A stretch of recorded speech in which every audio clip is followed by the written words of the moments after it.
Hey guys, welcome to the Manor education. So आज का topic बहुत अमेजिंग है guys. Can we do BLLB और द LLB? क्या हम लीगल फील्ड में अपना करियर बना सकते हैं इफ़ जो मेरी स्कूलिंग है वो NIOS से हुई है, या फिर मेरा जो ग्रेजुएशन हुआ है वो आइडियल से हुआ है, एक ओपन यूनिवर्सिटी के थ्रू हुआ है, YCMU आप जानते हो, इग्नो आप जानते हो, और डिस्टेंस एजुकेशन के थ्रू हुआ है। मैंने डिस्टेंस से मेरा ग्रेजुएशन किया है, क्या मैं LLB कोर्स परस्यू कर सकता हूँ?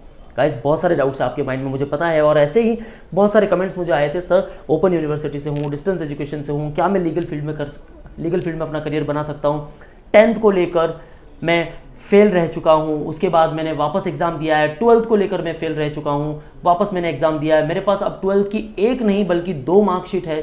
क्या मैं LLB के लिए एलिजिबल हूँ? गाइस, फर्स्ट ऑफ ऑल देखो, एक बात आपको हमेशा ध्यान रखनी है। अगर आप 10th में फेल हुए थे, कोई बात नहीं, नो प्रॉब्लम। 11th में फेल हुए थे, no problem.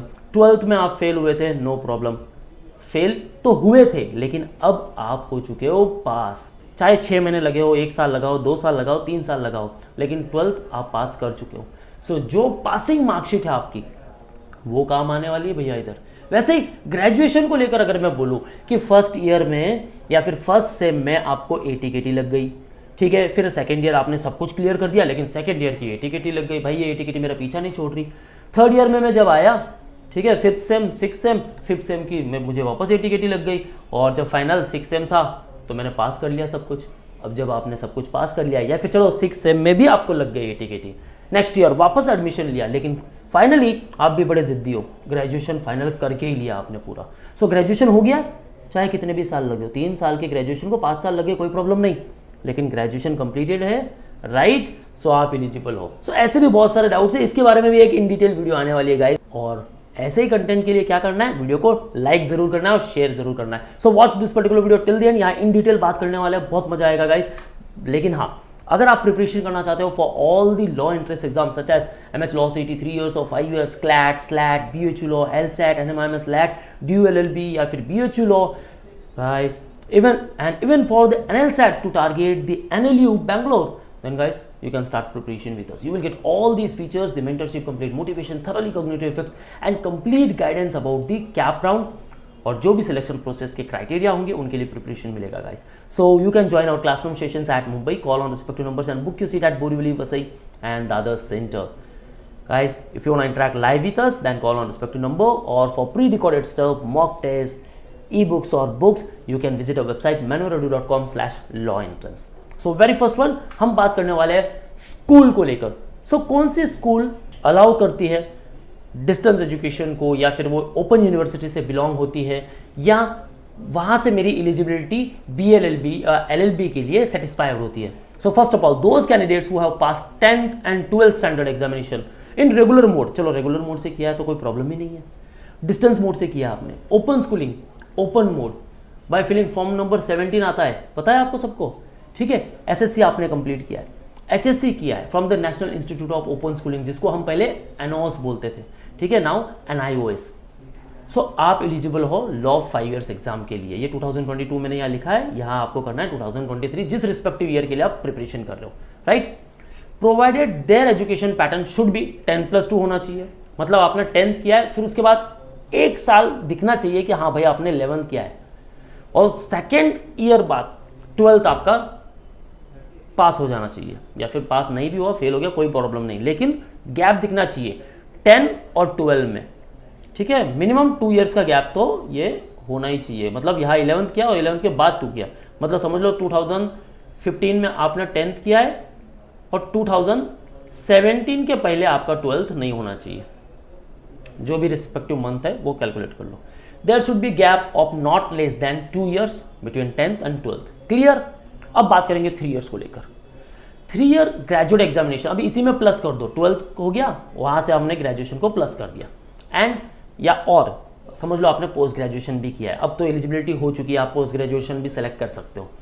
2 year post graduate examination through regular mode, distance mode, correspondence mode, open university, deemed university से होता है, ideal institute of distance and open learning, ठीक है, यहाँ से भी हो, are eligible for law 3 years 2023 या 4 या 5, ठीक है। Provided their education pattern should be 10+2+3, ये फॉर्मेट में होना चाहिए। मतलब आपका 10th हुआ, फिर 12th हुआ, और फिर 3 year का ग्रेजुएशन हुआ, या फिर 10th हुआ, 12th 3 ईयर का ग्रेजुएशन हुआ, और फिर 2-3 साल का आपने जो भी 3 साल का समझ लो आपने MCA कर लिया। वैसे तो MCA अभी 2 ईयर्स का है, ठीक है, और 2 ईयर्स की कोई भी आपने डिग्री कर ली तो आप एलिजिबल हो। तो यहाँ हमने बात कर ली स्कूलिंग को लेकर, ये सारे schools, distance board, open schooling, open mode, form number 17 है, NIOS है, आइडियल है, यहाँ सारी बात हो गई।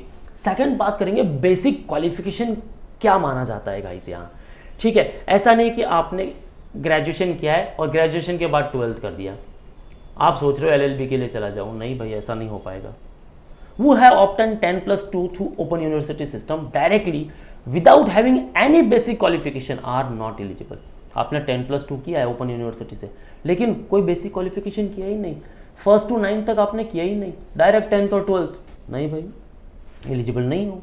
The qualification of 10th 12th may be obtain through any mode, distance, correspondence, open schooling method, चलेगा, कोई प्रॉब्लम नहीं है। लेकिन अब 5 इयर्स के लिए बात करते हैं कि बेसिक क्वालिफिकेशन किसको माना जाता है। So basic qualification for admission to 5-year degree course for which the basic qualification shall be 10th, आपकी SSC, मतलब आपका 10th का रिजल्ट तो आपके पास होना ही चाहिए। अगर आपके पास 12th का रिजल्ट है, सिर्फ उसी से काम नहीं चलेगा, 10th का भी रिजल्ट आपके पास होना चाहिए, it is important. Which shall be required to be followed by +2, मतलब 10th के बाद आपने किया है 12th, ठीक है। वही अगर बात करें लॉ 3 इयर्स को लेकर, then basic qualification for admission into 3-year law course will be 12th, यानी ग्रेजुएशन तो एलिजिबिलिटी है लेकिन 12th के मार्क्स भी बहुत जरूरी है वहां, ठीक है। Which shall be required to be followed by 3 years graduation और 3 year पोस्ट ग्रेजुएशन, लेकिन ग्रेजुएशन इंपॉर्टेंट है, डायरेक्ट पोस्ट ग्रेजुएशन नहीं कर पाओगे, ठीक है। तो सीक्वेंस वाइज में जाना है आपको, राइट। कैसे रहेगा अगर मैं सीक्वेंस वाइज नहीं जाऊं, यहाँ ऐसे जाऊं, फिर यहाँ से ऐसे ऐसे ऐसे, यही सीक्वेंस बनता है, राइट, 1 2 3 4 5 बराबर। सो सीक्वेंस में आपको जाना बहुत जरूरी है। सो इसीलिए बात करेंगे नेक्स्ट स्लाइड में, वो है सीक्वेंस। सो सीक्वेंस क्या होना चाहिए 5 इयर्स को लेकर 10+2। भाई मैंने 10th की, उसके बाद में पता चल रहा है हाँ भैया ने 11th की है, और उसके बाद अब मेरी 12th हो रही है। अगर मैं अपीयरिंग कैंडिडेट हूँ तो भी मैं अप्लाई कर सकता हूँ। वैसे ही ग्रेजुएशन को लेकर अगर मैं 3rd ईयर में हूँ, अपीयरिंग कैंडिडेट हूँ तो भी मैं अप्लाई कर सकता हूँ, चाहे ओपन यूनिवर्सिटी से हूँ, कहीं से भी हूँ, चलेगा। हाँ, काफ़ी साल पहले किए, ओल्ड मेथड से किए तो भी चलेगा, कोई प्रॉब्लम नहीं है। एलिजिबिलिटी क्राइटेरिया यहाँ साफ कर देता है कि आपके लिए कोई भी एज बार नहीं है फॉर लीगल प्रोग्राम्स, ठीक है। वही सीक्वेंस की बात देखो, 10+2+3, 10 2 12 और 3 ग्रेजुएशन, 12th ग्रेजुएशन, ये हो गया पोस्ट ग्रेजुएशन, बहुत सिंपल है। Candidate who have passed 12th examination prior to SSC examination, ये कैसे हो गया?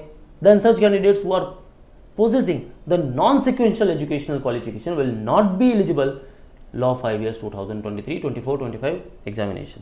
पकड़ के चलो, समझ गए आप? इसका मतलब सीक्वेंस ज़रूरी है भाई। ऐसा नहीं कि आपने 12th किया और 12th के बाद आपने 10th किया, होता है, बहुत सारे कैंडिडेट्स ऐसे भी है, तो आप एलिजिबल नहीं हो, ध्यान रखना है। 10th होने के बाद ही आपका 12th होना चाहिए।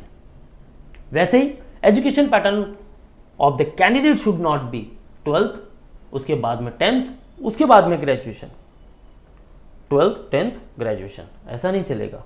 या फिर 10th ग्रेजुएशन और उसके बाद 12th, ऐसे भी नहीं चलेगा।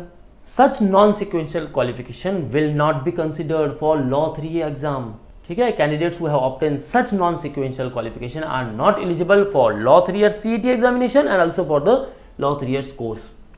आपको कोई पर्टिकुलर कॉलेज में एडमिशन नहीं मिल पाएगा। सो गाइज, यहाँ हमें सीक्वेंस का बहुत अच्छी तरह से ध्यान रखना है। हमें क्या क्या ध्यान रखना है? एक तो कौन से स्कूल से हमने किया है, सच एज NIOS से किया है, इट्स ओके, इग्नो से किया है, इट्स ओके, YCMO से किया है, इट्स ओके, और द आइडियल से किया है, देन ऑल्सो इट्स ओके। कहीं से भी किया हो चलेगा, ग्रेजुएशन कहीं से भी किया हो चलेगा, लेकिन बेसिक क्वालिफिकेशन का ध्यान रखना है। And second thing, it should be in the sequence 10+2, 10+2+3 और 10+2+3+2/3। ओके, ये सीक्वेंस जरूर याद रखना है गाइस। कुछ भी डाउट्स है तो मुझे जरूर पूछिएगा। लेकिन आपने अगर ओपन यूनिवर्सिटी से अपनी स्कूलिंग की है, NIOS से की है, या फिर आइडियल से अपना ग्रेजुएशन किया है, then guys you are eligible, you can pursue the BLLB or the LLB degree, आपको कोई रोक नहीं सकता। और हाँ, अगर आपके डाउट्स है, देन गाइस डाउट्स तो आपको पूछने पड़ेंगे in the comment section, where I will answer your each and every questions. Okay, so that's all from my side guys. Video पसंद आया hit the like button and do share to all of your friends and don't forget to subscribe the channel, क्योंकि बहुत सारे updates यहाँ आने बाकी है guys. So that's all from my side. For all exam updates and notifications, follow our social media handles such as the YouTube, Facebook, Insta, and you can also join our Telegram group. And for classroom coaching, as I said, call on respective number and book your seat, and you can also interact live with us. So that's all from my side, guys. All the best for your career. See you in the next video.